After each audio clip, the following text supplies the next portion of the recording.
in the last fight with Cung, they went back. Actually, Scott took about, I don't know, probably about 13 minutes of, of techniques from Cung, back kicking and standing up. And then he turned the tide around, knocked Cung out. So when you got hit today with the back kick, I thought you were going to be able to continue.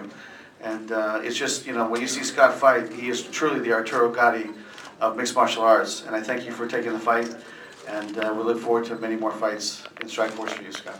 Great, thank you. First of all, obviously, thank you, Strikeforce and Showtime for putting on a great card and allowing me on the card. Second, I got to say congratulations to Cung Lee. Fought an excellent fight, excellent strategy.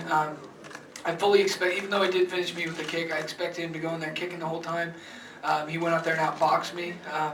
Was not expecting that at all. So congratulations, Cung. Great strategy. Thank you. Yeah, good job. I was working real hard for this fight. I've been really trying to work on my movement. My boxing coach back there has done wonders for me. Had a tough camp, and he's the only one that pushed me through this camp to be able to take this fight. Mike Guy, Black Thunder, thank you so much. I can't wait to keep working with him and work on my movement. Again, just congratulations, Cung, and I would love to obviously fight Cung any day of the week. He's a huge name. I got much respect for him, and I would love to go out there and try it again. But I don't want to take anything away from you, so congratulations. He's coming. Mr. Cung Lee.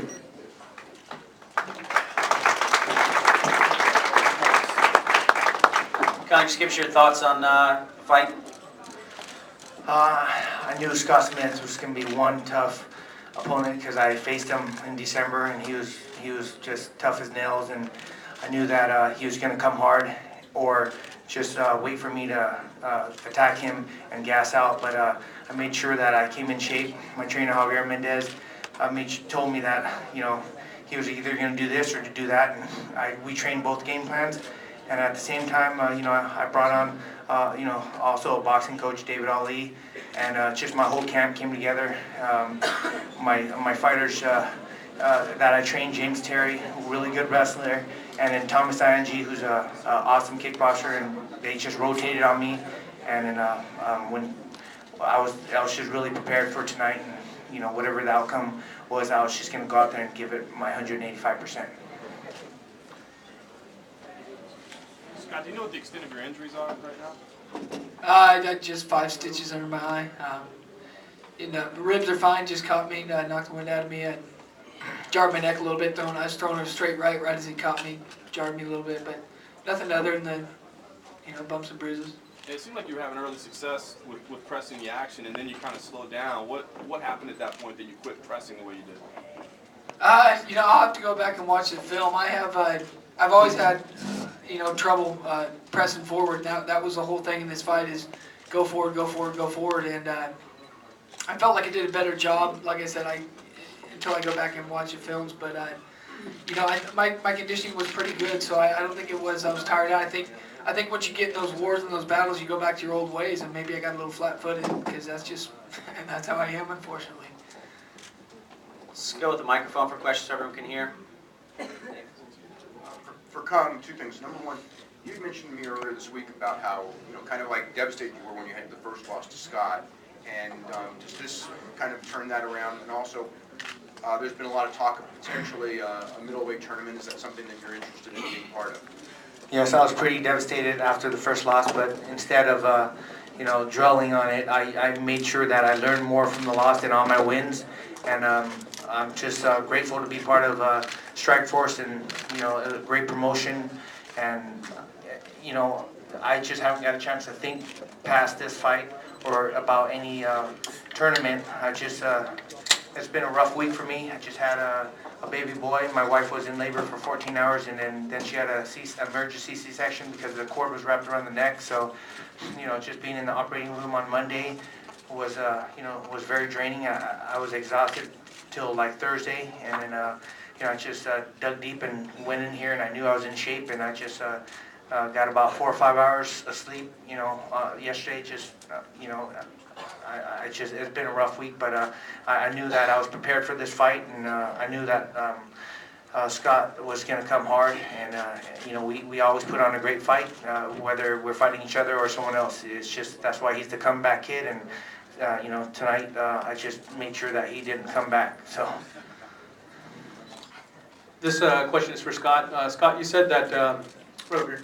You said that you had some trouble in your camp. Can you elaborate? I think everybody gets a little banged up in camp. Not that it's as big of a deal with fighting Cung, but I couldn't do much of my wrestling or jiu-jitsu due to some small injuries, and that was definitely going to be in the game book. Possibly getting back to my roots, and wrestling's my background, but. I felt my boxing was tip top. I feel it's great, but I just didn't get enough sparring in, and I maybe got 3 or 4 sparring sessions in for this fight, and that definitely I felt it out there. I felt like I was on my toes. And maybe when I did throw a good combo, I felt like I was going to fall over, and live MMA sparring is huge, and I didn't do enough of that. It's none of my coach's fault, nothing like that. It's just kind of the way things work. Hey Scott, right here in the front row. Can you kind of talk about his kicks and how did you prepare for them and what makes them so hard to read and to judge? I mean, there's no real way to Kung's one of a kind with his kicks. You can't really prepare for it. My game plan was come at him and come forward, and like I said, until I watch a game film, I won't know. I felt I did a better job of coming forward, and of course, he catches me with that kick to the midsection to pretty much end the fight, but. I was throwing a big right hand, I didn't set it up, and I threw a big right and left my midsection wide open, and that was kind of all she wrote. You kind of mentioned a little bit of frustration about having to fight him again immediately. Is that a feeling that kind of went away as the fight got closer? I mean, you knew that you had to fight him again. Absolutely. Well, when you look at it, fighting a guy like Cung, I'm honored to be able to step in the cage with him. He's always going to be a great opponent for me. Win, lose, or draw, it's always going to be a great fight. So, if I were to have, come back and beat him again, and they asked me to fight him a third time, then so be it. Strikeforce knows what they're doing, Showtime knows what they're doing, and CBS knows what they're doing, and I'm here for them. Another question? Good. Sure, yeah, please. Fabrizio, congratulations. You were so sure you were going to win this fight.